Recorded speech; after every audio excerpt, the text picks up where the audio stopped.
Cine film explain the movie Arctic.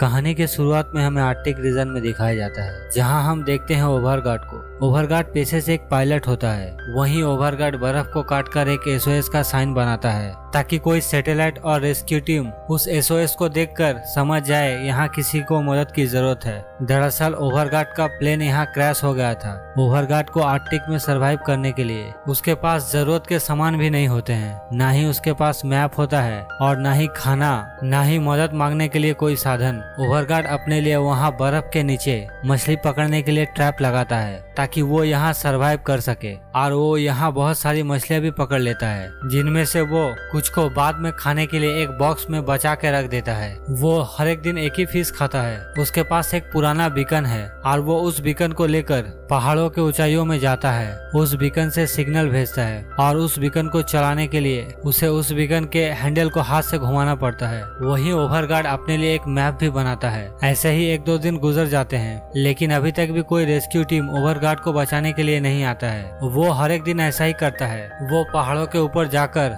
उस beacon से signal भेजता है ताकि कोई उसे बचा ले वहाँ से, लेकिन उसे हर बार निराशा ही मिलता है। फिर वो वहाँ से वापस आकर अपने टूटे हुए प्लेन में सो जाता है। ओवरगार्ड वहाँ किसी के याद में वहाँ पत्थरों से समाधि बनाता है और खुद को दिलासा देने के लिए वो हर एक दिन उन पत्थरों से बात करता है। यहाँ जीवन बहुत ज्यादा कठिन होता है क्योंकि यहाँ हर एक समय बर्फीले तूफान आ जाते हैं। और एक दिन ओवरगार्ड जब वापस आता है, वो देखता है वो जितने भी फिश को बचा के रखा था उन सभी को किसी ने चोरी कर लिया है। उसे कुछ भी नहीं समझ आता है, इतना बर्फीले तूफान में ऐसा कौन कर सकता है। और तभी वो अपने पैरों के तरफ देखता है, जहाँ ओवरगार्ड को पोलर बेयर के पैर के निशान मिलते हैं, जिसको देखकर वो डर जाता है और तेजी से भागकर अपने प्लेन में जाकर छुप जाता है। और दूसरे दिन सुबह जब ओवरगार्ड फिर से उन पहाड़ियों के ऊपर जाता है, तब वो दूर से उस पोलर बेयर को देखता है और वो पोलर बेयर भी ओवरगार्ड को देखता है, लेकिन वो पोलर बेयर दूसरी तरफ चल जाता है। और दूसरे दिन सुबह जब ओवरगार्ड फिर से उन पहाड़ियों के ऊपर जाता है, तब अचानक मौसम खराब हो जाता है। तभी ओवरगार्ड का बीकन किसी का सिग्नल रिसीव करता है। फिर ओवरगार्ड जोर जोर से उस बीकन के हैंडल को घुमाना शुरू करता है और फिर वो ऊपर देखता है तो उसे एक हेलीकॉप्टर नजर आता है। वो हेलीकॉप्टर उससे बहुत दूर होता है। तभी ओवरगार्ड जोर से चीखना शुरू करता है। फिर वो दौड़ कर जाता है और अपने बैग से एक स्मोक निकालता है और फिर उस स्मोक को चला देता है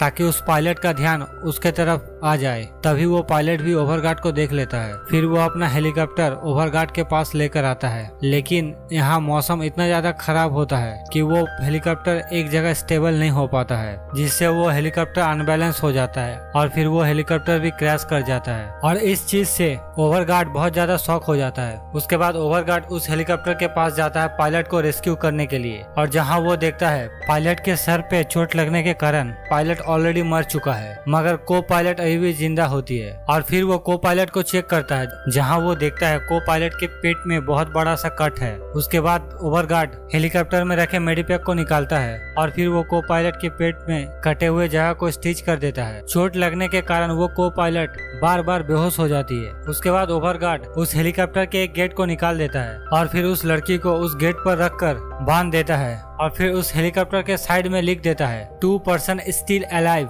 और फिर उस गेट को खींचकर अपने प्लेन में लेकर आता है। फिर वो उस लड़की से बात करने का कोशिश करता है, मगर वो लड़की बात नहीं कर पाती। चोट लगने के कारण वो बहुत ज्यादा कमजोर हो जाती है। तभी ओवरगार्ड अपना हाथ उस लड़की के हाथ पे रख देता है और उसे हाथ को दबाने का इशारा करता है ताकि उसे ये पता चल जाए कि लड़की को अभी तक सेंसेस फील हो रहा है। और तभी वो लड़की अपने हाथ को दबाती है, जिससे ओवरगार्ड ये समझ जाता है इस लड़की को अभी तक सेंसेस फील हो रहे हैं। और तभी उस लड़की को पूरी तरीके से होश आ जाता है। फिर वो अपनी भाषा में ओवरगार्ड से कुछ पूछती है, मगर ओवरगार्ड को उस लड़की की भाषा समझ नहीं आता। तभी वो लड़की पायलट के बारे में ओवरगार्ड से पूछती है। तभी ओवरगार्ड कहता है पायलट जो था वो मर चुका है, और तभी वो लड़की फिर से बेहोश हो जाती है। उसके बाद ओवरगार्ड उस लड़की के लिए एक नोट छोड़ देता है। उसके बाद ओवरगार्ड उस क्रैश किए हुए हेलीकॉप्टर के पास जाता है और सबसे पहले वो पायलट का अंतिम संस्कार करता है और फिर पायलट के याद के लिए वहाँ पत्थरों से समाधि भी बना देता है और फिर वो पायलट के लिए प्रार्थना भी करता है। उसके बाद वो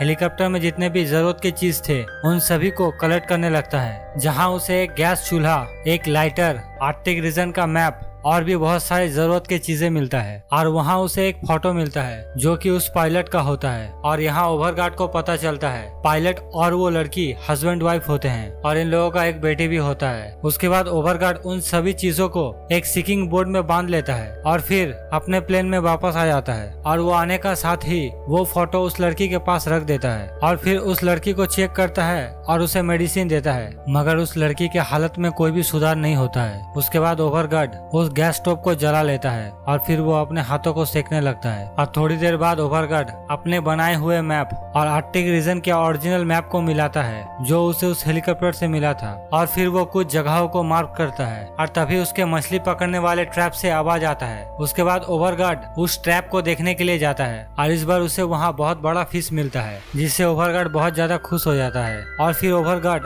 उस फिश को लेकर अपने प्लेन में वापस आ जाता है। हेलीकॉप्टर से लाए हुए सामानों में उसे कुछ नूडल्स भी मिले थे, इसीलिए ओवरगार्ड उन नूडल्स को और फिश को बनाता है और बहुत दिनों के बाद ओवरगार्ड को ऐसा गर्म खाना मिला था। वो खुद भी वो गर्म खाना खाता है और उस लड़की को भी खिलाता है, मगर वो लड़की ओवरगार्ड को ज्यादा रिस्पॉन्ड नहीं करती है और फिर ओवरगार्ड अपने काम पे निकल जाता है। वो उस बीकन को लेकर पहाड़ियों में जाता है और सिग्नल भेजना शुरू करता है और ऐसे ही बहुत दिन कट जाते हैं, उसे कुछ भी रिस्पॉन्ड नहीं मिलता है। दूसरी तरफ उस लड़की का हालत और भी बहुत ज्यादा खराब होने लगता है। उसके बाद ओवरगार्ड ये सोचता है कि उसे इस जगह को छोड़ देना चाहिए और किसी तरह वो अगर पास के रेस्क्यू पॉइंट तक पहुंच जाए तो वो इस लड़की का जान बचा सकेगा। उसके बाद ओवरगार्ड मैप में कुछ रास्तों को मार्क करता है और फिर वो पूरी तरीके से इस जगह को छोड़ने का फैसला कर लेता है और वो बहुत सारे मछलियों को स्टोर करके रखा था, इसीलिए वो उन सारी मछलियों को ले लेता है और अपने जरूरत के सारे सामान ले लेता है ताकि ये दोनों इस बर्फीली तूफान में सरवाइव कर सके। और फिर वो उस लड़की को एक स्लीपिंग बैग में रखकर उस सिकिंग बोर्ड के ऊपर रख देता है और फिर वो उस शिप पे उस जगह का लोकेशन लिख देता है जहां वो जा रहा होता है। उसके बाद ओवरगार्ड वहां से निकल जाता है और वो रास्ते में जाते जाते उस लड़की का भी ख्याल रखता है और ऐसे ही वो बहुत दूर तक चला आता है और वो पूरे रास्ते को अपने मैप में पॉइंट करते जाता है। देखते ही देखते अंधेरा होने लगता है, तभी ओवरगार्ड बर्फ का खुदाई करके वहाँ एक केव बना लेता है और फिर ये लोग दोनों उस रात उसी केव में रहते हैं और रात के समय ये लोग उस स्टोव से खाना भी बनाते हैं और दोनों मिलकर खाना खाते हैं। दूसरे दिन सुबह ओवरगार्ड फिर से निकल जाता है और वो धीरे धीरे आगे बढ़ने लगता है और फिर यहाँ बर्फीले तूफान शुरू हो जाते हैं और इससे ओवरगार्ड को बहुत ज्यादा परेशानी होता है, मगर वो हार नहीं मानता। वो खुद को और उस लड़की को बचाकर धीरे धीरे आगे बढ़ने लगता है और फिर वो एक जगह पे पहुंचता है जहाँ कुछ दिनों पहले वो एक रस्सी और अपने कुछ सामान छोड़कर गया था। फिर ओवरगार्ड उन चीजों को ले लेता है और फिर से आगे बढ़ने लगता है और फिर वो एक ऐसी जगह पे पहुंचता है जहाँ चट्टानों भरे पहाड़ होते हैं और ये पहाड़ ओवरगार्ड के मैप में नहीं होता है। तभी ओवरगार्ड अपने मैप को निकालता है, उसे लगता है वो कोई गलत रास्ते पे आ गया है और फिर ओवरगार्ड उस मैप में अपने रेस्क्यू पॉइंट के रास्ते को मिलाना शुरू करता है जहाँ उसे ये समझ आता है अगर वो इस पहाड़ को क्रॉस करके गया तो वो उस जगह पे 2 दिन में ही पहुंच जाएगा, वरना उसे घूम के जाने में 5 दिन लग जाएंगे। और फिर वो फैसला करता है कि वो इस पहाड़ को क्रॉस करके ही जाएगा। फिर वो चट्टानी पहाड़ पे चढ़ना शुरू करता है। उसके बाद वो जैसे तैसे उस पहाड़ के ऊपर चढ़ जाता है और जब वो आगे की तरफ देखता है उसे बहुत आसान रास्ता मिलता है। फिर वो सबसे पहले अपने जरूरत के सामान को रस्सियों से खींचकर पहाड़ के ऊपर उठाता है और फिर जब वो उस लड़की को पहाड़ के ऊपर उठाने जाता है तभी वो सिकिंग बोर्ड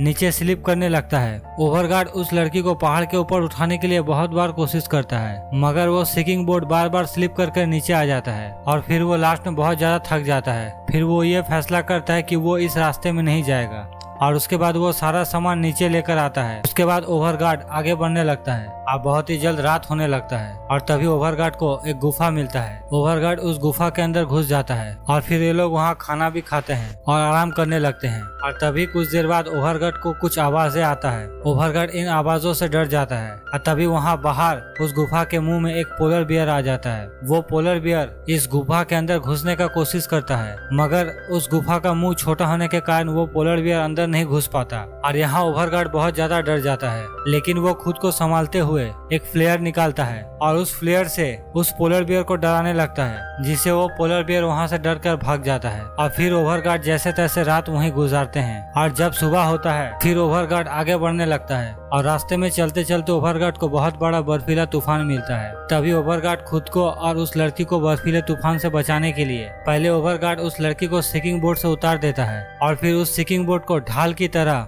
इस्तेमाल करता है। ओवरगार्ड उस सिकिंग बोर्ड को अपने और उस लड़की के सामने रख देता है ताकि ये लोग बर्फीले तूफान से बच सके, और वो खुद भी उस लड़की के स्लीपिंग बैग में घुस जाता है। और फिर तूफान थमने के बाद ओवरगार्ड फिर से अपना सफर शुरू करता है और वो धीरे धीरे आगे बढ़ने लगता है और बहुत दूर आने के बाद वो थक जाता है। तभी वो एक बड़े से चट्टान के पास रुकता है और फिर वो उस लड़की को देखता है और उस लड़की की हालत बहुत ज्यादा खराब हो गया था। उस लड़की के कटे हुए जगह पे इन्फेक्शन हो गया था और उसके मुंह से खून भी आ रहा था और ये लड़की रिस्पॉन्ड भी नहीं कर रही थी। तभी ओवरगार्ड अपने मन में ही सोचता है कि ये लड़की अब बचेगी नहीं, इसीलिए वो उस लड़की को वहीं छोड़ने का फैसला करता है। और इस बात से ओवरगार्ड को बहुत ज्यादा दुख होता है, लेकिन उसके पास और कोई भी ऑप्शन नहीं होता है और फिर वो आगे बढ़ने लगता है। और थोड़ी दूर जाने के बाद ही वो एक गड्ढे में गिर जाता है और फिर वो बेहोश हो जाता है। और जब उसे होश आता वो देखता है उसका पैर पत्थरों के बीच में फंस गया है और उसे बहुत ज्यादा चोट लगी है। और वो यहाँ समझ जाता है ये उसी के गलती का अंजाम है। और फिर वो बहुत कोशिश करता है अपने पैर को बाहर निकालने के लिए और फिर वो जैसे तैसे अपने पैर को बाहर निकाल लेता है और इससे ओवरगार्ड के पैर में बहुत ज्यादा चोट आ जाती है। और फिर वो उस गुफा से बाहर आकर लंगड़ाते हुए उस लड़की के पास पहुंचता है और जब वो स्लीपिंग बैग खोलता है वो देखता है उस लड़की को होश आ गया है और वो लड़की ओवरगार्ड के बात पे रिस्पॉन्स कर रही होती है। तो अभी ओवरगार्ड उस लड़की से माफी मांगता है और फिर ओवरगार्ड फिर से आगे बढ़ना शुरू कर देता है। उसके पैर में बहुत ज्यादा जख्म था, फिर भी वो हार नहीं मानता। वो लंगड़ाते लंगड़ाते ही आगे बढ़ता है और कुछ देर चलने के बाद ओवरगार्ड रेस्क्यू पॉइंट के पास पहुंच जाता है। और तभी ओवरगार्ड जैसे तैसे एक पहाड़ के ऊपर चढ़ता है। तभी उसे दूर में एक रेस्क्यू हेलीकॉप्टर दिखता है। फिर ओवरगार्ड नीचे जाकर उस लड़की को भी ऊपर लेकर आता है। फिर वो एक फ्लेयर निकालता है और उस फ्लेयर को जला देता है और वो जोर जोर से चीखने लगता है, लेकिन कुछ भी फायदा नहीं होता क्योंकि वो हेलीकॉप्टर इन लोगों से बहुत ज्यादा दूर था। और तभी ओवरगार्ड अपना जैकेट निकाल देता है और उसमें भी आग लगा देता है और फिर वो उस आग को दिखाता है ताकि पायलट का ध्यान इन लोगों की तरफ जाए, मगर वो हेलीकॉप्टर दूसरी दिशा में निकल जाता है। और फिर ओवरगार्ड उस लड़की को भी स्लीपिंग बैग से निकाल के उस हेलीकॉप्टर की तरफ दिखाता है, लेकिन इन लोगों के ऊपर किसी का भी ध्यान नहीं जाता है। उसके बाद ये लोग दोनों वहीं हार मान जाते हैं और उसी जगह पे दोनों लेट जाते हैं। और तभी इन लोगों के पीछे